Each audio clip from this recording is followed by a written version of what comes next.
Hey guys, welcome back to another video from the Aspiring Medics, and I'm joined by two amazing guests who've got journey to medhood. Do you want to introduce yourselves? Hello everyone, I'm Hazal. My name is Liddy and we are two fourth-year medical students who are studying at Barts in London. Awesome, and so in today's video we're going to be going through your questions that you've been asking us about med school, and we're going to answer them as honestly as we can. So let's get into it. Okay, so the first question we got asked is, if you're good at sixth form, does that mean you're going to be good at university? Ooh, I would say, unfortunately, a lot of the time, in my opinion, it's not as directly correlated as you think. Mm-hmm. So I thought that, doing really well at A-levels meant that I would conquer medical school and that the hard part was getting in. But one thing you realise very quickly is that the hard part is staying in. It's not always easy to stay on top of every single task that gets thrown at you, and the exams aren't the easiest. So despite of how you perform at A-levels, it is important to work hard at medical school. Getting good A-levels does not guarantee success at medical school. You still have to work hard. But in saying that, I'm wrapping up, guys. If you had the right study habits at A-levels, and if you you have your revision method sorted, you know how you learn best, and you have that work ethic and that grit from A-levels, and you carry that onto medical school, then it can be beneficial. Mm-hmm. Yeah, I would agree. I think sixth form and medical school are two completely different things, and the content you have to learn and the ways you need to revise are going to be different because of the volume of content. So that's why you won't automatically be good at medical school if you did really well in your A-levels, because your learning habits have to readapt to the current situation you are in. But like Lily said, if you have those core foundations that are needed to do well in anything, then you'll be able to hopefully carry that through and do well at medical school. Yeah, I'd agree with that. I think, as has been mentioned in terms of study habits, all of that is going to be really key to build that foundation. Mm-hmm. But at the end of the day, there is absolutely a step up between sixth form and university. And it is, unfortunately, a bigger jump probably than year 11 to year 12. Mm-hmm. And that's because of the volume of content. Not necessarily difficulty, it's probably about A-level content, but it's the huge volume of it. And having those good tactics and strategies when it comes down to like flashcards, active recall, that will be useful. But there is that jump, and that's just part of the process. But everyone's in the same boat as you, and you've got so much support, and they do ease you in as well. Yeah. It's not something to worry about, but just don't think that if you're good at sixth form, that's going to translate into medical school. But also, not everybody goes straight from A-levels to medical school. There are some people who perhaps did not perform their best in A-levels, but took a gap year, retook it, or went on to do another degree before entering medicine, and they are very successful medical students compared to those who may have come in straight from A-levels. Academic success at A-levels does not define your competency or your intelligence, so also keep that in mind. Yeah, 100%. Our next question is London overrated and is Oxbridge outdated? Ooh, wow, this is a big question. All right, I'll start. I think, is Oxbridge outdated? I'd say it is obviously quite traditional with its teaching style. So, the first 3 years are all pre-clinical. You've got tutorials, you're going to have these like real research projects, essays, tutorials that you're going to be doing, and it's very limited clinical contact in the first 3 years. Now that's quite different to most other medical schools, and it's only from fourth year beyond that you're actually in the hospital. And the reason being that they're trying to get you to think like a scientist even as a doctor. And I've definitely enjoyed it. I definitely say that there's that payoff in fourth year. However, it's definitely not suited to everyone, and I think that's something to think about as well. And I don't think that there is that hierarchy when it comes down to medical schools as well. And you genuinely need to think, okay, where am I going to actually enjoy going? And you shouldn't just think, oh, if you're a straight A-star student at GCSE A-level, right, go to Oxbridge, because that's not how it works. I think the most important thing to remember is when we all graduate, we're all on the same playing field, like we all fight for the same job. So just going to one university over another doesn't give you extra points, and that's why you really need to consider what's best for you. For example, I would have not thrived at Oxbridge at all. I hate essays, even science is a bit, I prefer the clinical aspect of medicine, and that's why I'm a lot more happier at Barts. But that doesn't make me a worse doctor or a better doctor because I prefer clinical over science.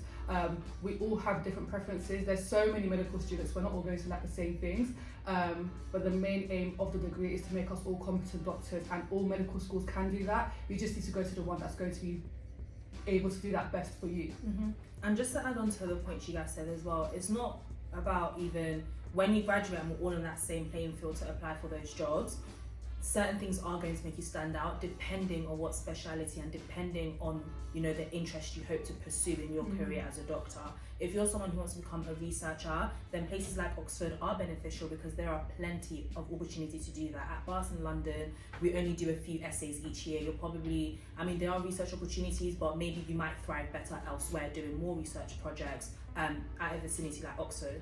But if you're someone who maybe wants to work with kids, then it might be more beneficial for you to go to a medical school that allows you to have that clinical exposure straight from third year, straight from second year, where you get to experience working with kids, you get to experience working with different people, building rapport and building on those social skills. You might perform better in that specific speciality. So I think it's important to think about what type of doctor you see yourself being, because that can really help as well. Is London overrated? I definitely think that London has its disadvantages, but compared to unis up north or unis like Oxford or Cambridge that aren't necessarily at the centre of England or, you know, the centre of the buzz of London, we tend to see a more diverse range of patients. We tend to see a more diverse range of conditions, and I do think that does give you the benefit of being more, I'm not multifaceted as a doctor, but if you see more, you experience more, you know how to treat more, you know how to treat a More different range of exposure, people. Exactly, more exposure, more experience, you know how to treat a different range of people, you know how to deal with, you know, more a variety of situations rather than more nuanced presentations that you might see. So I don't know, I do think it depends on your priorities and the type of career you want to have. Yeah, so you've got that diversity and variety from that perspective, but on the flip side, if you're going to like a tertiary healthcare centre, which is specialised in a particular area in the country, that means you're going to be seeing really, really rare conditions that you wouldn't see other places. So it sort of swings and roundabouts. And the other thing also that I'd like to say is also with Oxford or Cambridge, yes, they're very much known for their research aspect, but even if you don't want to be a researcher, those are still places you can consider if you have that strong medical science understanding and you enjoy that. And also because the tutorials that all mean you get this really good one-to-one understanding, it means that you can actually fully understand what's going on. So even if you don't want to be a researcher, you can still go to Oxford or Cambridge and appreciate that scientific understanding, even if you don't want to then, you know, publish literature or then go into that, because not everyone does, and because at the end of the day we all want to be clinical doctors. Right. And I think stepping away from doctors, even as medical students, work-life balance, it does depend on the type of work-life balance you see for yourself. Is it true that you guys can only work a specific amount of hours a week? Yeah, they recommend it because of how intense term times are. Yeah, so that's something you might want to think about as well. You know, I thrive being able to do multiple things alongside medical school. I want a part-time job to have money. So that might be something you might want to think about as well. I do think people do tend to think that city-based universities tend to have a good nightlife, so if that's something you're interested in, you might want to think about that. But at the same time, I do think there's more of a uni feel for campus universities. Oxford does really feel like a university in certain aspects. So yeah, work-life balance and the environment is something to consider too. Yeah. Also, I think another thing is access to hospitals when it comes to clinical years. We're obviously in London, and our university has links to lots of different hospitals, so we get to see healthcare in lots of different settings. Like we get to go to a really good hospital and then a not so good hospital and get to see how that differs. Do you guys have that in Oxford? Yeah, same. So we have like district general hospitals. So we go to Oxford, then we also go to like Slough or Reading, maybe Northampton, depends on where you're sort of placed basically. So you guys have to travel out a bit further for your hospital placements? For some of them, yeah, but mostly they're in Oxford. Okay. Yeah, that's kind of similar for us as well. Okay. Most of them are in London and then you have to travel out for a few of them. Okay. For other medical schools like Southampton, they can actually travel quite far, so they can even be placed in Jersey. And if you guys know Jersey, that's like an island off the UK. What? So that's just something to think about, because they don't have enough places in Southampton. So that's just something to weigh up and really think about. The other thing at Oxford, especially for the first 3 years when it's preclinical, is that terms are 8 weeks long. And that is really, really short, and that is quite intense, and you end up spending a lot of time also consolidating your knowledge over like the Christmas, Easter vac, for example. So it's something to think about, but you do get better at writing essays. So at my college that I used to be at, I had to write like 2 to 4 essays per week. And at first, I know it's a sickle where you're like, what the hell? You know, you want to be a doctor. You're thinking, you know, you want to be a doctor, you don't want to be like a researcher, but actually, there's no difference between thinking and writing, and actually it helps you to be better focused and better know how to organise your thoughts. Yeah. And it means you have a much better understanding of what's going on, especially with the tutorials. So it's a way up, and it's something to weigh up. And if you don't actually enjoy that medical science understanding how the body works, then how the body goes wrong, how you can have different treatments depending on the pathophysiologies, then that's something to weigh on. And our terms are closer to 12 weeks, I would say, and that means we have kind of more time during the week to consolidate our knowledge rather than doing it during our holiday times. And I think that's definitely a lot better for me, because if I get lots of information thrown at me, it's just going to make me like freeze and always not know what to do. But other people thrive in that environment, so it just depends what works best for you. Yeah, it depends exactly what works best for you. Next question: did you ever suffer from imposter syndrome? Definitely. Yeah. I think probably most medical students will suffer from some sort of imposter syndrome, because we all work so hard to get in, and then once you get in you feel like you're not good enough to be there or good enough to stay. Personally, I did suffer from quite a bit of imposter syndrome, in terms of feeling like I didn't know what was going on, I couldn't figure it out, and I felt like I wasn't smart enough to be in that lecture theatre, to be in that room. And also, I suffered from some imposter syndrome because of other people's comments. For example, some people would say, you don't sound like a doctor, or you don't sound like a medical student. And that would really put me off, because I'm already someone who's kind of insecure in that first year medical school mindset, where I feel like I don't belong. And then when other people tell you, you sound like you don't belong either, it's a bit like, it's a bit like, what's going on here? But you can definitely fight it with the right people around you, and also understanding that you started a new chapter in your education and it's meant to be hard, it's not meant to be easy. If it was easy, every single person would be a medical student, but you're there for a reason, you got in for a reason, and the admission team let you in for a reason, you have that offer for a reason, and that's why you really need to remind yourself of all the things you have conquered in the past, whether that was your A-levels or your GCSEs, and build up that courage to tackle medical school, because it definitely does get easier. I'm enjoying medical school a lot more this year than I did in first year, and that's because I built up the skills needed to do well and thrive at medical school.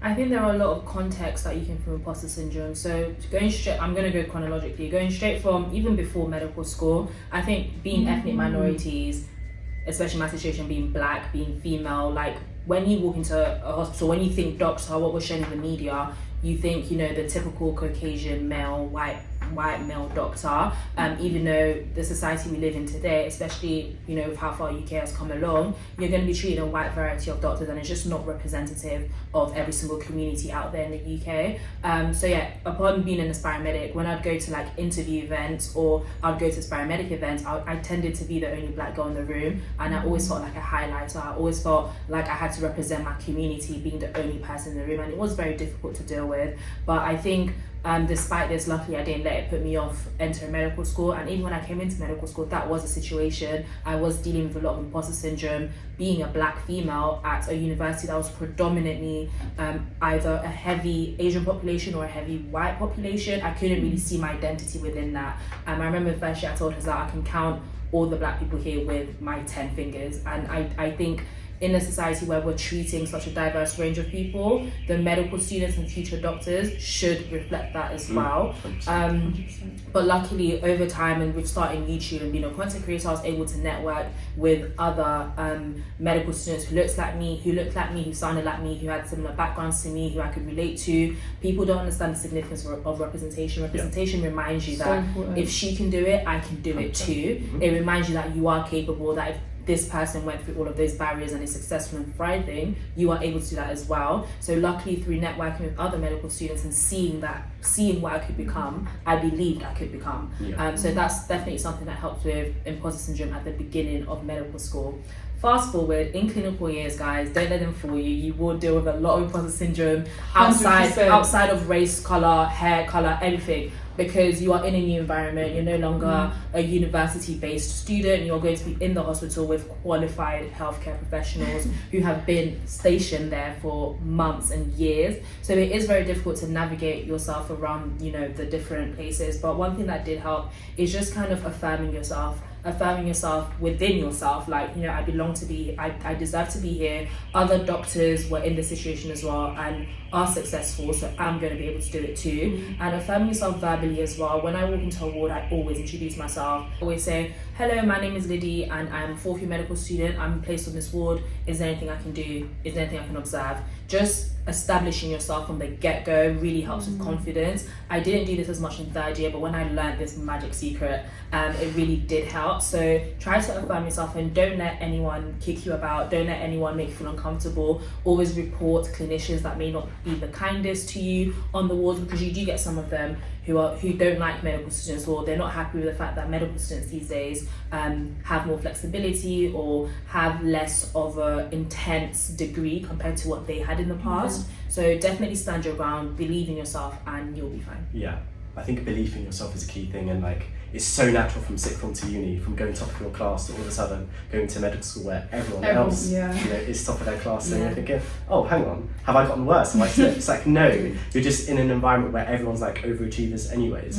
And it's so important to not ascribe your like self-esteem to your academic identity, and like just like have that breakdown and have that different types. And I think that's really important to have, you know, your academia, your other extracurriculars, you know, your family, your socials, so that obviously one, to be well-rounded, but two, it means that if you don't get a good grade, you don't just like fall apart, and that also you can sort of learn from that and think, okay, that's fine, actually I'm getting my money's worth here because I can learn this new thing here. I didn't know, I was terrible at writing essays in first year. I remember my first essay I got through and it was like literally red marks everywhere of just things, like it was like wrong in so many ways. But like my tutor probably like gave me more feedback than I had like actually written in the essay, like it was crazy. But it was all part of it, and it was all part of that process to learn. And then in third year, I was able to like get the highest mark in one of my essays, and that's again, you sort of learn. So it's a thing that you can absolutely learn to get better at, and it's something about, again, like diversifying your identity and having obviously like an amazing support network around you. And I wanted to touch on what you said about going into a room where everyone is an overachiever. Because I was most definitely an overachiever in A-levels. I would attach all of my self-worth to my grades. Getting into medical school was the end goal, and I knew what I needed to do to get in, but I overworked myself to the bone, and I had a really bad experience in my sixth form because of myself, because I was overworking myself so much.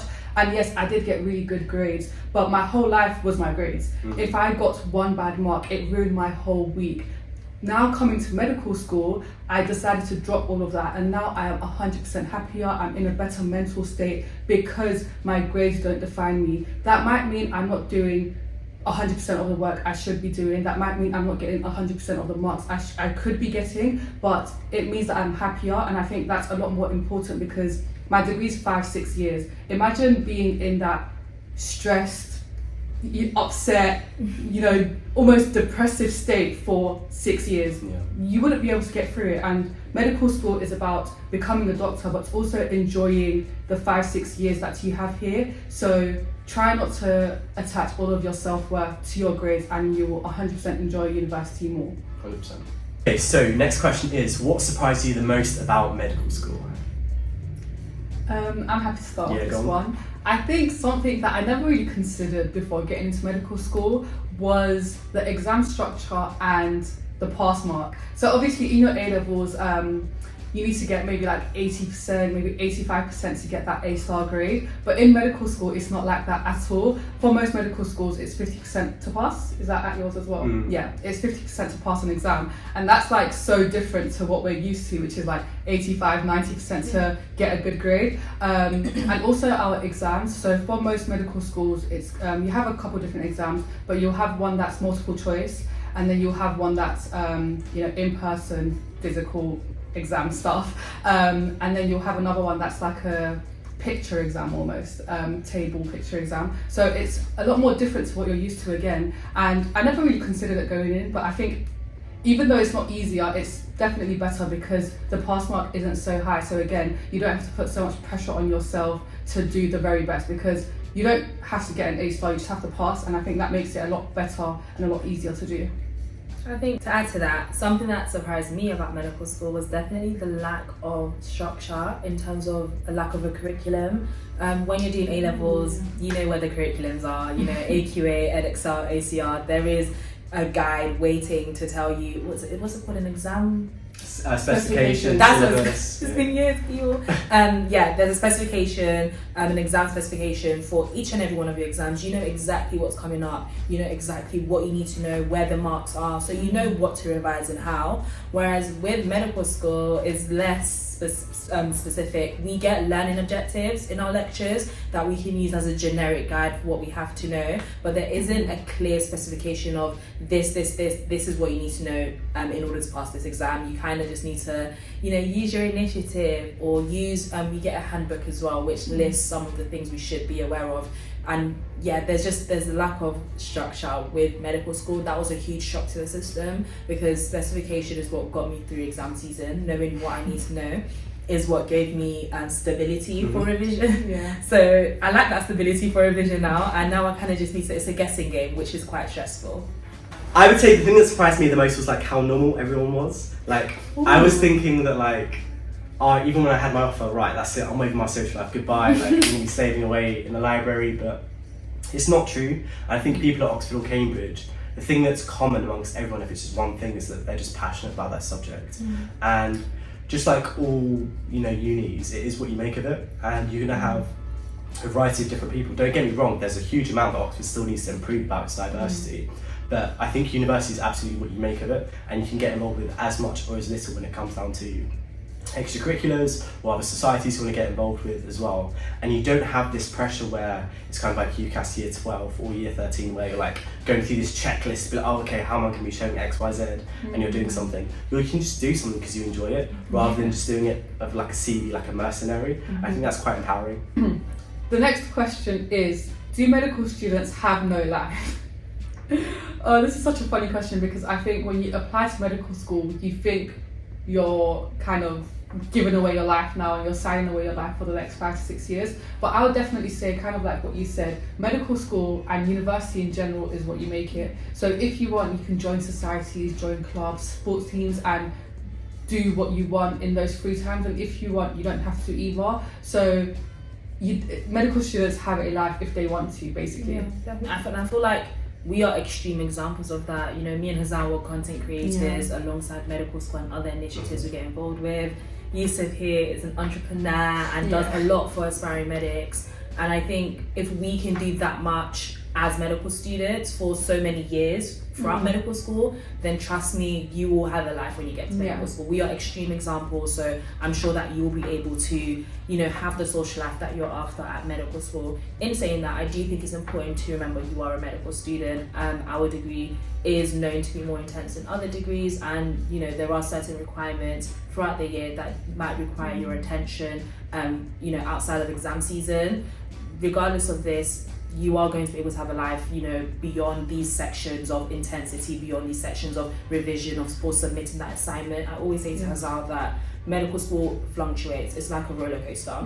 You have times where you can balance your time really well. You can go to your lectures and then you can go have fun. And then you have times where things get really intense and difficult. Like, it's December 2022 right now, and I am stressed and I'm burnt out. I have a dissertation due. I have so much work to do, but I know that when it comes to mid-January and I get submissions out of the way, I'll be more free to maybe create more content, to have more fun with my friends, to go out to eat, whatever it is. So you need to be okay with the fact that it fluctuates and just run with it. Yeah, I agree with that. And I think also when it comes down to basically think about how you want to manage your time and what you want to do with your time, and how you manage that is going to be quite different. So like, I live and breathe on like a Google Calendar, like that's how I manage my time, but everyone who I show my Google Calendar just gets horrified by it. But for me, that's quite freeing. Like, I've got everything like put in there, and that helped me, like color coding it, putting in that time for powerlifting, for TAM, for everything else, for doing my deadlines. That's useful. So we all have our own ways of doing it. So I feel like it is true. Like, I do agree with Liddy in terms of, as a medical student, you are going to be working hard, and I think there is no way of getting around that. Like, you are first and foremost a medical student. Like, you can't get around that. That's inevitable. You can get involved with other stuff, absolutely, but I think that is absolutely something you need to bear in mind and you need to think about. And you do have to have, I think the most important question to ask as an aspiring medic is, do you actually really want to do medicine? and everything else is secondary, then you know what medical school, what teaching style, but the most important question is, do you really want to do medicine? Because if you don't enjoy it as a whole, then I don't think it will be for you. I don't think it's going to be worthwhile doing so, doing, you know, 6 years of medical school and then going into, I don't know, consulting or going into law as a conversion course when you could have actually done something else. Yeah, and I think it's kind of difficult as as an aspiring medic to understand if you're going to like medicine. Like, I kind of said, yeah, I want to be a doctor, I want to do medicine, but I never really knew what that entailed, and I think it was a lot worse when we were applying because there weren't that many medical student YouTubers that were kind of showing you exactly what medical school was like. Like, we probably have 40-50 vlogs, and you'll see the good weeks, you'll see the bad weeks, you'll see the terrible weeks, but at least we've tried to demonstrate as well as we can exactly what medical school is like for us, and of course different medical students will have different experiences. So if you're an aspiring medic, I would say watch as many medical student vlogs as you can, from a variety of different YouTubers, and then you'll really be able to tell if you want to be a medical student or not. Yeah, I agree. Check out all their day in the life vlogs from Johnny to Smith. They're really good. We've got ones at the Aspiring Medics and also our online work experience course as well. It's completely free, 15 plus specialties, so you can go through that. But make sure you're making an informed decision, is what we say. Okay, so our last question is, do we think the smartest students make the best doctors? I'm gonna start this off immediately and say definitely not. I can see why there's that correlation, because of course if you are intelligent and you know more, you're basically able to perform better. But in saying that, I think a lot of the things we're taught at medical school, you know, are quite generic to different specialities. The raw work, in my opinion, starts once you graduate and you're trying to specialize, whether it be in pediatrics, whether it be, you know, as an endocrinologist. Like, there is more specific things you have to know beyond being a medical student that you'll probably learn through experience, that you'll probably learn through training and actually seeing patients. So if you're super smart, but you know, when it comes to seeing patients, you perhaps don't have the best social skills, or you perhaps can't, you know, work holistically and work with a wide range of patients successfully, then that might inhibit how much knowledge you're able to acquire about that specific specialty that you are pursuing. For example, one of the doctors that I had for obstetrics and gynecology, he was absolutely amazing, and he was telling us a story about how, you know, the head of cardiology at a specific hospital that he went to medical school with barely ever turned up to lectures, you know, was always out all night drinking, not doing any work, but ended up being, you know, one of the best cardiologists that he knows. But he, you know, typically, if we look at the typical definition of the smartest student, he perhaps didn't fit that specific category, but still went on to do such amazing things. So I definitely don't think that's the case. Also, there is more to medicine than being intelligent. Empathy, compassion, there are lots of things that go into being an amazing doctor, and you will meet doctors who have the intelligence but are not compassionate, not empathetic, and therefore they miss things. They don't treat their patients, you know, the best way they possibly could, and that's problematic because being a doctor is all about the patients, and if you can't speak to patients, if you can't respect patients, it does not matter how intelligent you are, you won't be able to do the job right, because medicine is patient-centered in the UK. I agree with you, because medicine is like, we're treating human beings. We're not treating a textbook, we're not treating an object, we're treating human beings. We're not treating a disease, we're treating human beings. And you can be textbook smart, but most patients won't present as a textbook. Like, most patients won't present as how you learn them in a textbook. There's always going to be one symptom missing or one extra symptom, and that's why you need to work with the patient as a good doctor by communicating, by really listening to them and understanding them, so that you can try and figure out what's the best treatment plan for them. And that's why you can know all the diseases and you can know all these extra science facts, but if you can't speak to patients and you can't build that rapport and that empathy with patients, patients won't even trust you to tell them all the symptoms they have, and automatically that's going to mean their treatment is going to be either delayed or not the best it can be because of your skills. And so you don't have to know everything. It's more about how you use the knowledge you have and the knowledge you get from the information you get from the patient to treat the patient. Yeah, agreed. And academic ability is just one of the 11 selection criteria that medical schools use. 15. Right? Empathy, communication skills, all of these things that they're looking for. And is it important? Absolutely. You do need to have that baseline level, absolutely, and that's what we get metrics on. How well we do in terms of our deciles, in terms of our ranking. So of course it is important to have that baseline knowledge. However, you do need to have those other skills, as has already been mentioned, unless you're able to really communicate and then understand and take a psychosocial approach of the patient, have a holistic approach. You're not then going to be able to tackle the issue that's being had. You're not going to get that info in the first place.